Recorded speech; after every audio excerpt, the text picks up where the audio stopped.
अगर जिंदगी में कुछ पाना है, अगर जिंदगी में कुछ पाना है तो तरीके बदलो, इरादे नहीं।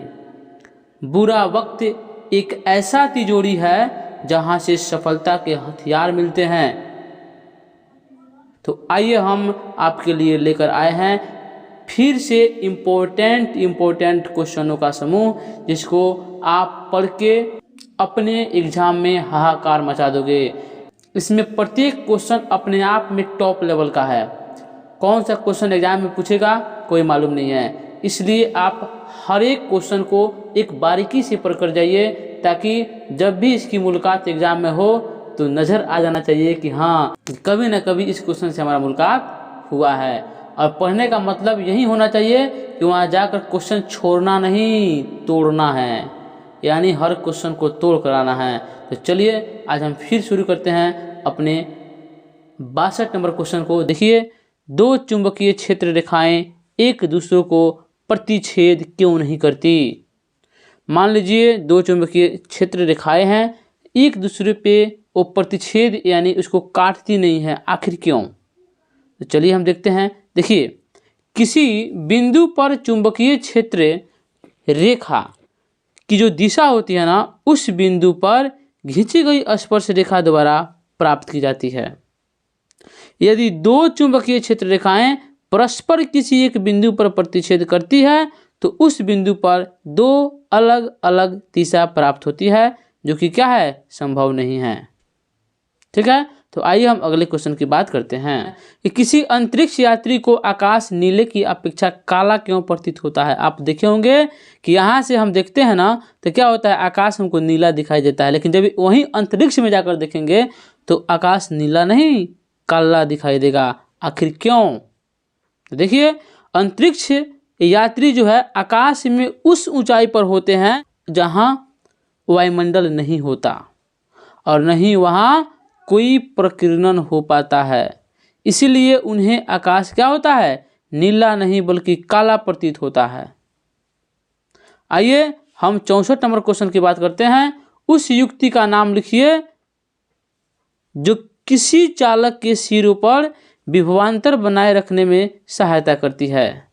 एक लाइन का क्वेश्चन है, ये भी 2 नंबर में पूछता है। देखिए, तो क्या है, बैटरी है। तो बैटरी वह यंत्र है जो किसी चालक के सिरे पर विभवांतर बनाए रखने में क्या करता है, सहायता करता है। आइए अगला क्वेश्चन है कि विद्युत लैंपों के तंतुओं के निर्माण में प्रायः एकमात्र टंगस्टन का ही उपयोग क्यों किया जाता है। इसका आंसर होगा कि विद्युत लैंपों के तंतुओं के निर्माण में प्रायः एकमात्र टंगस्टन का ही उपयोग किया जाता है, क्योंकि उसका उच्च गलनांक है। इसी के कारण क्या है कि हम विद्युत लैंपों में टंगस्टन का उपयोग करते हैं, ताकि इसका गलनांक क्या है, ऊंच है, जल्दी से नहीं गल पाएगा। ठीक है, 66 नंबर क्वेश्चन है कि विद्युत मोटर का क्या सिद्धांत है। देखिए, विद्युत मोटर क्या है, एक ऐसा यंत्र है जो विद्युतीय ऊर्जा को क्या कर देगा, यांत्रिक ऊर्जा में बदल देगा। यह धारावाही चालक पर चुंबकीय क्षेत्र में लगते बल के सिद्धांत पर कार्य करता है। ये भी बहुत इंपॉर्टेंट है। 67 नंबर क्वेश्चन है कि दो ऊर्जा स्रोतों के नाम लिखो। 2 ऊर्जा स्रोत का नाम लिखना है। देखिए, एक में क्या है, जल ऊर्जा। अब चलिए जल ऊर्जा के बारे में कुछ जान जाते हैं। देखिए, यह क्या है कि यह ऊर्जा बहते जल द्वारा प्राप्त होती है अथवा किसी ऊंचाई पर स्थित जल की स्थितिज ऊर्जा होती है, और किसी ऊंचाई से गिरते जल की स्थितिज ऊर्जा को क्या करती है, विद्युत ऊर्जा में रूपांतरित कर देती है। तो इसी से आप सुने होंगे कि जल के द्वारा करंट पैदा होता है, इसी माध्यम के द्वारा, इसी तरीके के द्वारा। 2 नंबर में देखिए, यहाँ पे क्या है, पवन ऊर्जा। यह ऊर्जा वहाँ प्राप्त की जाती है जहाँ वर्ष के अधिकांश दिनों में तीव्र पवन चलती रहती है।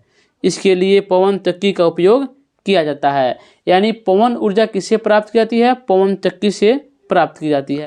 अब आइए 68 नंबर क्वेश्चन। देखिए, ये न्यूमेरिकल टाइप का क्वेश्चन है। गोलीय दर्पण क्या है। एक गोलीय दर्पण की वक्रता त्रिज्या 20 सेंटीमीटर है, तो इसकी फोकस दूरी क्या है।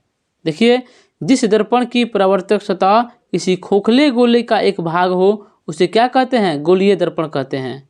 ठीक है, अब यहाँ देखिए, वक्रता त्रिज्या कितना है, तो 20 सेंटीमीटर है। तो हम जानते हैं कि F बराबर क्या होता है, R/2 होता है। R कितना है, 20 सेंटीमीटर, और यहाँ पे 2 से भाग देंगे तो क्या हो जाएगा, 2 से कटेगा, तो हमारा आंसर क्या हो जाएगा, 10 सेंटीमीटर।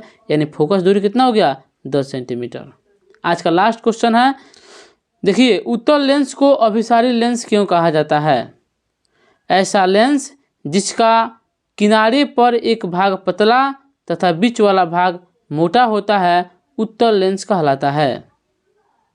आप जानते होंगे, आप देखे होंगे कि किनारे पे जो पतला होता है और बीच में मोटा होता है उसी को हम लोग क्या कहते हैं, उत्तल लेंस कहते हैं। इसके विपरीत अगर किनारा क्या हो, चौड़ा हो और बीच वाला भाग पतला हो तो उसको क्या कहेंगे, अवतल लेंस कहेंगे। अर्थात जिस लेंस का दोनों अपवर्तक सतह उभरा हुआ होता है तो उत्तल लेंस कहलाता है। ठीक है, इसे अभिसारी लेंस भी कहते हैं। कहने का मतलब क्या है, इसी कारण से हम लोग उत्तल लेंस को अभिसारी लेंस कहते हैं, क्योंकि क्या होता है, इसका अपवर्तक सतह जो होता है ना काफ़ी उभरा हुआ होता है। ठीक है, तो चलिए आज के लिए ये लास्ट क्वेश्चन था, फिर कल मिलेंगे। अगर आपको वीडियो पसंद आता है तो वीडियो को लाइक कीजिए और चैनल को सब्सक्राइब करके बेल आइकन को प्रेस जरूर कीजिए। अगर आप पिछले वाले वीडियो नहीं देखे हैं तो जाकर देखिए, सब प्लेलिस्ट में डल चुके हैं, आप वो एक एक करके वीडियो देखिए। चलिए हम चलते हैं। जय हिंद, जय भारत।